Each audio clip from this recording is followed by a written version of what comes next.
अस्सलामुअलैकुम स्टूडेंट्स, ये आज हम 2.8 न्यूमेरिकल 9th क्लास की फिजिक्स का आपको समझाने लगे हैं, जिसमें स्टेटमेंट ये लिखी हुई है, a cricket ball is hit vertically upward and return to ground 6 second later. Calculate maximum height reached by the ball and initial velocity of the ball. यानी कि दो चीज़ें फाइंड करनी है, एक मैक्सिमम हाइट जहाँ तक बॉल ऊपर जाएगा, और दूसरी किस वेलोसिटी के साथ हम बॉल को हिट करेंगे कि ऊपर वो जाए, तो इनिशियल वेलोसिटी भी फाइंड करेंगे। तो अब हम इसका डाटा लिखते हैं। डाटा लिखने के लिए डबल टाइम हमें दिया हुआ है, डबल टाइम को हम 2t से जाहिर करेंगे और वो 6 सेकंड दिया हुआ है।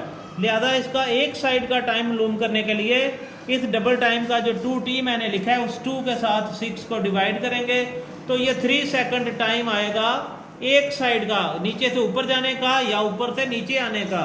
इसके बाद दूसरी चीज़ जो हमने फाइंड करनी है वो हाइट है, जिसको h से जाहिर करते हैं, और तीसरी चीज़ जो हमने फाइंड करनी है वो है इनिशियल वेलोसिटी, vi से जाहिर करते हैं। ये चीज़ फाइंड करनी है।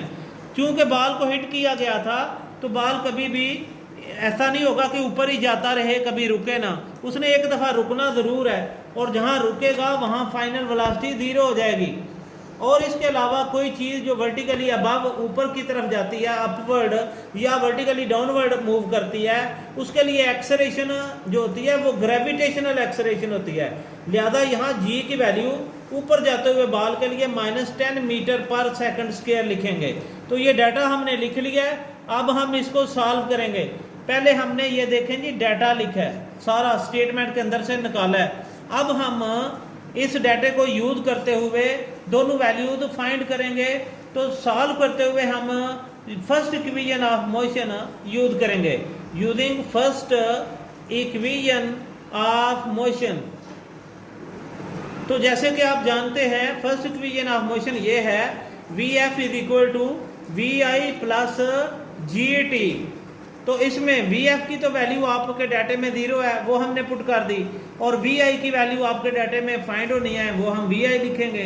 G की वैल्यू -10 है, क्योंकि बॉल ऊपर की तरफ जा रही थी इसलिए G की वैल्यू नेगेटिव है, और T की वैल्यू हमने 3 सेकंड निकाली हुई है। इस तरह 0 is equal to Vi minus plus से मल्टीप्लाई होकर माइनस ही आ जाएगा, 10 3 से मल्टीप्लाई होकर 30 आएगा। 30 को हम दूसरी तरफ शिफ्ट करेंगे तो इसकी अलामत प्लस वाली हो जाएगी, plus 30 is equal to Vi। तो लिहाजा इनिशियल वेलोसिटी मालूम हो गई 30 मीटर पर सेकंड। ये वैल्यू एक हमारी फाइंड हो गई। अब दूसरी वैल्यू फाइंड करने के लिए अब हम सेकंड इक्वेशन ऑफ मोशन इस्तेमाल करेंगे। Now by second equation of motion. अब बच्चों देखें सेकंड इक्वेशन ऑफ मोशन तो ये है, h is equal to VIT plus 1/2 GT²। इसमें वैल्यू लिखेंगे तो h तो फाइंड करना है, h ही लिखेंगे, और Vi की जगह पर ये जो वैल्यू हमने निकाली है अभी 30 वो लगा देंगे, और t की वैल्यू हमारे डाटे में 3 थी वो लगा देंगे। इसी तरह प्लस 1/2 g की वैल्यू -10 लिखेंगे जो हमने लिखी थी डाटे में, और t की वैल्यू वही 3 लिखेंगे और उसका स्क्वायर कर देंगे। इस तरह करके ये जो चीज़ है हम दूसरी तरफ पेज की दूसरी साइड पर इसको हल करेंगे।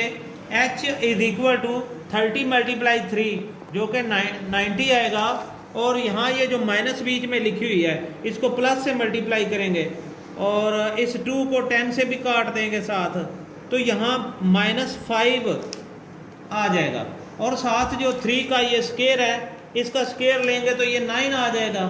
तो देखें 90 माइनस 9 5 दा 45, और 90 में से 45 माइनस करेंगे तो ओवरऑल 45 मीटर हाइट आ जाएगी जहां तक बॉल पहुंचा होगा। तो इस तरह हमारा ये न्यूमेरिकल मुकम्मल हुआ। आप एक दफ़ा फिर इसको देख लें। सबसे पहले स्टेटमेंट के अंदर से डाटा निकालना है, उसके बाद आपने फर्स्ट इक्वेशन ऑफ मोशन पहले इस्तेमाल करनी है ताकि Vi मालूम हो जाए।